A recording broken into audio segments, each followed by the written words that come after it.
바쁜 일상, 궁금한 이슈에 대한 5가지 질문에 대해 명쾌한 답변을 드리는 안지용의 오답노트. 오늘의 주제는 이겁니다. 제시는 무엇을 감추려 하나? 그리고 2013년과 2024년의 사건, 두 사건은 어떻게 같고 어떻게 다른지 한번 짚어보겠습니다. 가수 제시가 폭행 사건에 연루돼 구설에 올랐는데요. 구체적으로 어떤 사건이었나요? 네, 지난달 29일이었습니다. 서울 강남구 압구정동 거리에서 제시의 팬, 미성년자 남성이었어요. 제시를 발견하고 사진 촬영을 요청했는데 제시는 일단 완곡하게 거부를 했습니다. 정확하게 인사도 했고 죄송하다는 뜻을 보였습니다. 그래서 이 남성이 돌아가려고 하는데 갑자기 제시의 일행 중 한 명이 이 남성을 폭행하기 시작했다는 거죠. 이 사건이 발생한 지 벌써 한 달 가까이 되고 있는데 이 직접적인 가해자가 누구인지 그리고 그를 붙잡지도 못하고 있다는 겁니다. 얼마 전에 제시가 경찰 조사를 받았지만 아직까지 구체적인 어떠한 답변이 나오지 않고 있는데 여기서 궁금해지는 건 이겁니다. 왜 제시는 그 자리를 이탈을 했을까? 일단 경찰 조사에서 제시는 말리려고 했다. 그리고 본인은 좀 억울하다는 입장을 보이고 있습니다. 이날 영상을 다들 보셨을 텐데 제시는 처음에 말리려는 모습이 분명히 있습니다.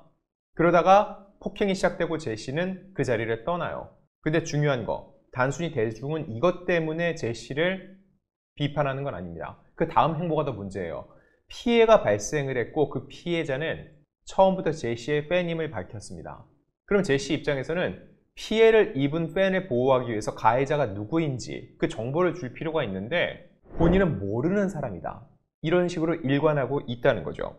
그렇기 때문에 제시가 무언가를 감추려고 하는 것이 아니냐 이런 의혹이 계속 커질 수밖에 없고요. 또 하나, 제시의 폭행 사건 연루가 이번이 처음이 아니라는 거죠. 저도 과거에 이미 취재를 했던 사안인데 2013년에도 서울 이태원에서 폭행 사건이 있었는데 과연 이 사건은 어떻게 진행이 됐었는지 이 부분도 한번 짚어보려고 합니다. 제시는 폭행에 가담하지 않은 것으로 알고 있는데 그럼에도 비판을 받는 이유는 무엇인가요? 자, 보세요. 제시는 이 남성에 대해서 처음 보는 사람이다, 모르는 사람이다 이렇게 얘기를 했습니다. 물론 제시는 한국계지만 한국인은 아닙니다. 한국어가 조금은 서툴러요. 그럼에도 불구하고 이게 무슨 의미인지는 알 거예요. 처음 보는 사람, 모르는 사람, 그 사람은 나와 아예 연관이 없는 사람이야. 보통 이런 의미인데 그게 아니라는 거예요. 분명 제시와 관계가 있는 사람의 지인으로서 그곳에 와 있었다는 거죠.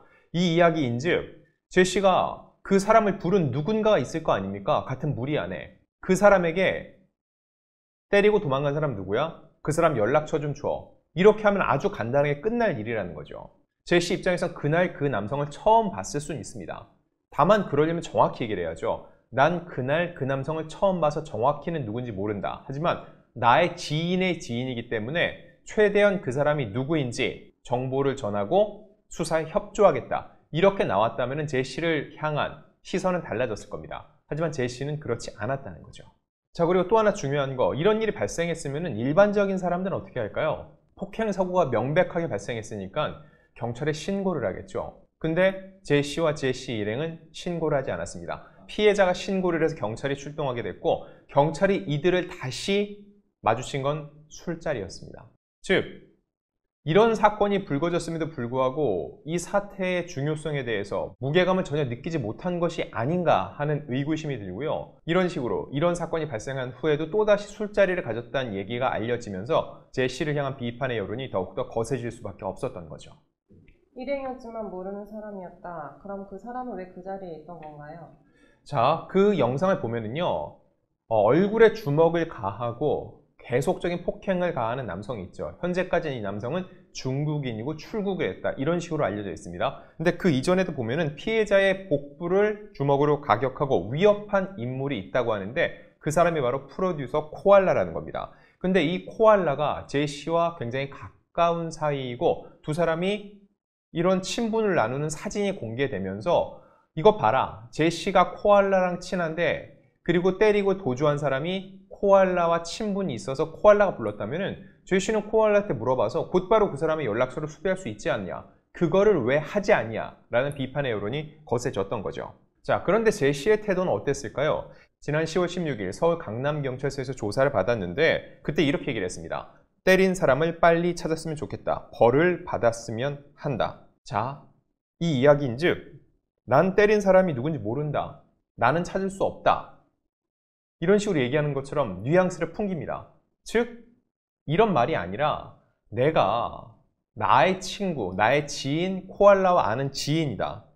그렇기 때문에 그 사람을 내가 코알라를 통해서 최대한 빨리 찾을 수 있도록 도와주겠다. 이렇게 말하는 게 상식인데 그렇게 하지 않고 있다는 거죠. 자, 그리고 제시는 경찰서로 들어가면서 이렇게 으쓱하는 포즈를 취하기도 했습니다. 이게 뭘까요? 왜 이런 일이 일어났는지 모르겠다. 나는 좀 억울하다. 그런 뉘앙스가 포함된 것으로 읽혔기 때문에 대중들이 더욱더 비판의 시선을 보낼 수밖에 없었던 거죠. 제시가 과거 2013년에 폭행 사건에 휘말린 적이 있다고 하는데요. 그건 어떤 사건이었나요? 자, 지난 2013년 5월 18일 서울 이태원의 A클럽 그리고 여자 화장실 안입니다. 한 명의 여성과 나머지 3명의 일행이 몸싸움을 벌였는데 이 한 명은 재미교포 영어 강사 최모 씨였고 그리고 나머지 3명 안에 제시가 포함되어 있었죠. 그때까지만 해도 이름이 제시가 아니라 활동명은 제시카 H.O.였습니다. 자, 그 당시 최 씨는 15분 동안 화장실에 가둔 채 때렸다. 머리채를 잡고 발로 몸을 찼다. 변기의 얼굴을 쳐 박으려고 했다. 아무 이유 없었다. 전 생명의 위협을 느꼈다. 이렇게 주장을 했습니다. 그럼 이거에 대해서 제시는 그 당시 그 여자는 거짓말하고 있다. 난 때린 적이 없다. 친구와 싸움이 붙었고 난 계속 말렸다라고 얘기를 했습니다. 자, 이번 사건과 유사한 게 뭐죠? 제시는 폭행에 가담한 적이 없고 나는 말렸다는 겁니다.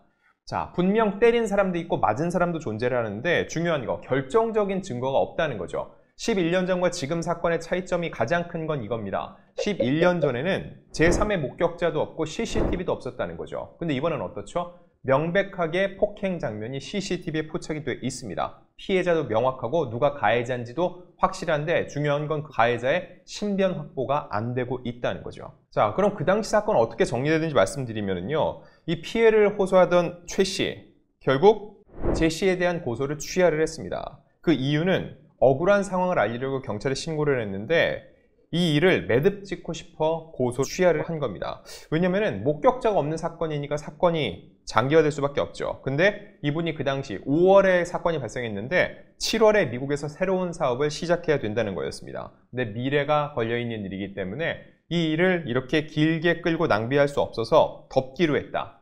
그렇게 얘기를 했고요. 결국 최 씨가 고소를 취함으로써 이 사건은 공소권 없음으로 마무리됐던 겁니다.